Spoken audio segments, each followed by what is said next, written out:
Hey, we're in the big time here now. What's up with this? Big game.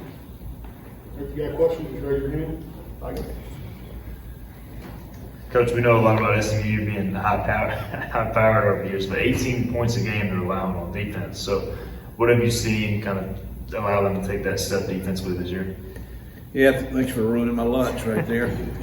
Yeah, I'll tell you what now, we're getting ready to play a really good group again. You know, you say that a lot as a coach because you want to have respect for these teams, but we really are seeing teams that deserve that respect.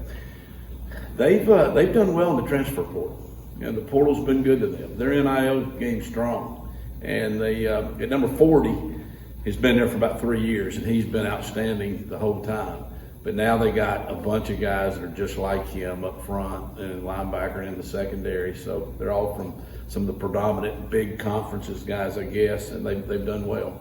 So that's what I see. I see a strong unit, not overly complicated, which, you know, sometimes that's a pain as a coach. You go, wow, what are they doing? Well, it's worse when you say they don't have to do all that. That means they got really good players.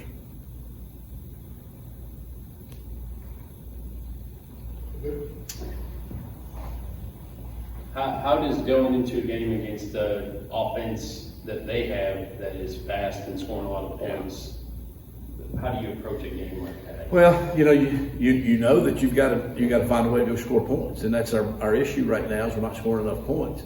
That's the name of the game. You got to outscore the other team. Now, there doesn't have to be any magical number. Doesn't have to be 50. Doesn't have to be 3. It just has to be more than they've got. But you know that there's going to be, you know, realistically, they're going to score some. Okay, so as good as I think our defense will go play, we know that we've got to go score some points. And what you got to do is you just got to keep that mindset that, you know, if it does, sometimes the other team starts scoring, it becomes a scoring game. Everybody loosens up and says, okay, we got to go play. So, you know, it's concerning. They play fast. I know Coach, you know, Harold's talking about that, and you know, that will give you maybe more possessions of, you know, if they play faster than teams that milk the clock down. So that's kind of good for us. But, you know, we've got the potential. We're just not doing it in enough, you know, phases. We've gotten better every week, you know, statistically, you know, for whatever that's worth. We are moving the ball better. Guys are starting to make more plays. We're making less mistakes. We're just still not scoring enough points. We obviously left a lot of points on the board, you know, out there last week. And this week we will not be able to do that and have a realistic chance to win the game.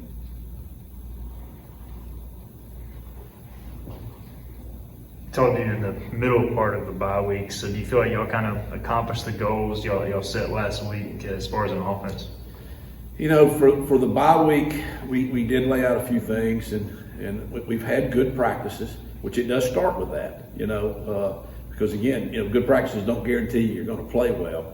Bad practices pretty much do guarantee you're not going to play very well. So we have gotten a few kids healed up a little bit. I think they're fresher than they've been. I think the enthusiasm is there every bit. We kind of just said we're going to wipe the slate clean. We're going to start over, 0-0. They're excited about playing. You know, it's a good situation for us. Thursday night game at home, you know, national TV. That's what the kids like. They're excited about that. I know the coaching staff's excited about coaching in a game like that.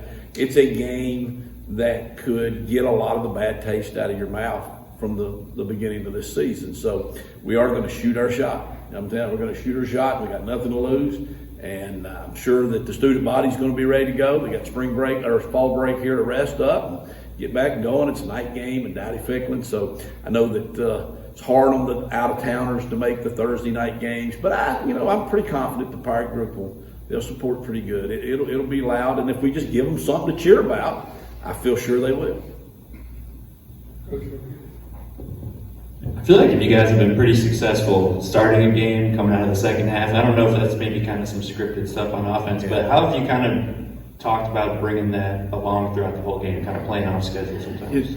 That part has been better. You know, I think, you know, I give Alex Flynn a lot of credit for that. You know, I think that's the one thing that we have done better since he's kind of started the game is that I think he's started 3 games now.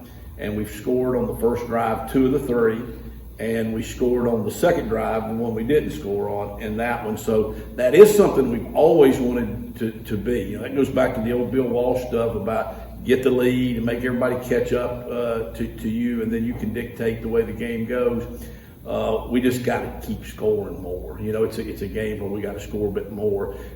Some of it I think is because maybe we do script that part out, and maybe the kids know that part of the game plan. But you know, I don't know that you change that much during the game, so I don't really know that it holds that much stock. But I think our guys are just still really into playing, and I think they're very eager and they want to do well. So the energy's there at the beginning of the game. We got to just keep that going, I guess. I think we've let the situations dictate too much to us. For example, not to keep going back to the last game, but when we didn't score right there before the half, the touchdown that we should have had, we settled for a field goal. You know, instead of coming in like, okay, we're down 1, which coach was kind of saying, hey, we got a game going here. I felt like I looked them in the face and they were already disappointed. You know, I was like, hey, well, we got 3. You know, let's go with 3. 3's better than 0. You know, you could have gotten 0. Then we came out in the second half. Okay, we kind of got them going. We took it right down the field in like 4 plays. We were on 1st and goal from the 3. We didn't score, and they told me the sideline just was deflated, man, the kids. So, you know, we were getting them over there, get them on the phone. Hey, it's a lot of football to be played. Even if we'd have scored, we'd have had to go score again. So we're kind of in that stage now. So the open day, you know, a lot of the talk was about, let's play with confidence. You know what I'm saying? If we can get it to the 1-inch line, I know we can score. Okay, you start scoring, it leads to playing better, and then the other team having to do something that maybe causes them to make some mistakes. Where do you feel like Mason's at right now? Just, you know, 2 snaps last game, and how do you feel like he's kind of handling everything? You know, he's handling it good, though. And obviously, you know, he's disappointed because everybody, you know, wants to be the guy. And then once you are the guy, you know, and then you're not the guy, it's even worse, I think. But he's handled it well. He's practicing really well. I look for him to play more this week. I would like to have gotten him in more last week. It's just the game didn't dictate that. We did put him in with the intentions of running the quarterback. They were a very good goal line, short yardage defense. They really stack it up in there. We thought we'd get the extra blocker with him. That was a mistake. I shouldn't have put him in there. He didn't see the whole play. We were in a wrong formation, so he got blown up on that. Then, you know, we went back to Alex. But, you know, he handles that well. He's been the most loyal of anybody I've ever been around. You know, he could have left this program. A lot of people do at quarterback. They don't stay long unless they're the guy. He stayed. He's waited his turn. His turn's still coming. You know, I was telling the story the other day, not that y'all care about this either, but I was recruiting a guy. I don't guess we can say his name, but his name's Hasselback. And so, you know, he played in the NFL for many years. His brother did. He's on ESPN all the time. And so I was up and I was watching this kid play, and he was telling me a story that he never started until his last year at Boston College.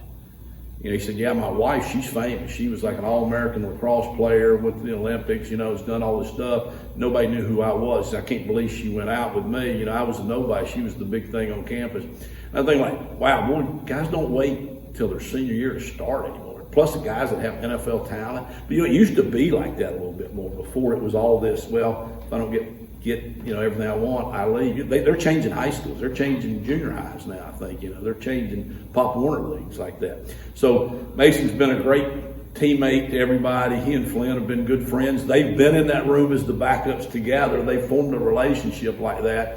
So I can't say enough good about him. There's going to be some good things happen for him. I know people are probably tired of me saying that, but it is going to. If I didn't really believe that, I wouldn't bring it up. Something good's getting ready to happen for him. And you know, could be this Thursday, and we sure need a lift, so we're ready for somebody to do it. So just love the kid, love the way he's working, and I think he's still ready to go.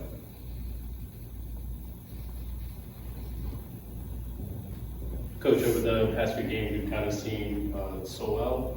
Yes, I'm saying Chase. that right? So he's really started to elevate. You've kind of seen that in practice. We have. You know, Chase was a good pickup for us in the portal. We know we got hurt in the portal probably better, you know, more than we'd like to have, but he was one of the good ones. Now, you know, we kind of took more younger kids out of the portal this time instead of the one and done type guys, and we had big plans for him when he got here. You know, he wasn't here for spring. He wasn't here for most of the summer. And then the Michigan game, like the second series, he gets concussed. You know what I'm saying? So it kind of put him back. But we've thought it's coming. And I think the last 2 weeks, it's really showed that he could be a big-time player here again. He's got a lot of years left. He's young. So he's had a good week of practice, and we're ready for him. But I think we've got some talent in that receiver room. We just like to get a little more consistency out of them.